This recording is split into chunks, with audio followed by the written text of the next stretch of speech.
Amidst all the news, I was strangely saddened when we heard of the death of the comedian Bobby Ball this week. He of course was half of the double act Cannon and Ball. Many years ago, I went to see them in a Glasgow theatre. They were then at their height, and I remember just laughing loudly all night and having a great time. It was hardly subtle or satirical comedy, but simply very funny, and it cheered you up. It hit that part which Ken Dodd used to call the chuckle muscle. What was less well known at the time was that they had had a big fallout.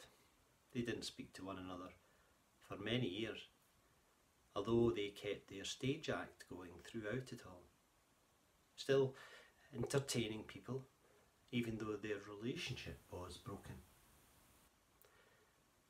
Both, quite separately, came to Christian faith. They say it was that which helped restore their relationship and reconcile them to one another, and for that they were eternally grateful. What struck me was that even though they were flawed, and of course not everyone's cup of tea, they still brought much light into the lives of many people, including myself for a time.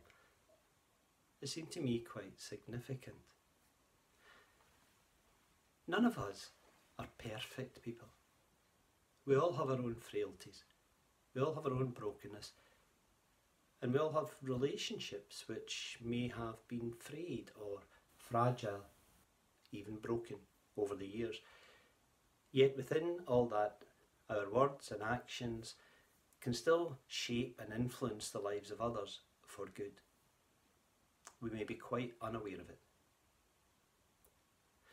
The 1st of November is traditionally known as All Saints' Day, when it is tempting to simply remember the great and the famous saints of old and imagine they were perfect people. That's why we remember them.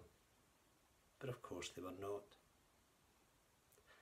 But it's also time to remember the people who have brought light into our own lives, even when they and we were far from perfect. Perhaps it was a particular family member, or a friend, or someone whose writings or actions helped us at a significant time, or someone we only met briefly, who made an impact on our lives, even perhaps brought us to or restored our faith. There's a lovely story of the wee girl who, with her family, were being shown around a cathedral by a guide, when the light that was shining through the stained glass window bathed the floor of the cathedral in colour. The little girl asked, "Who are the people in the pretty window?"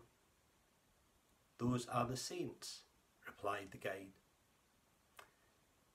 That night, as she was getting ready for bed, she said to her mum, "I know what saints are." "Do you? Who are they then?" asked her mum.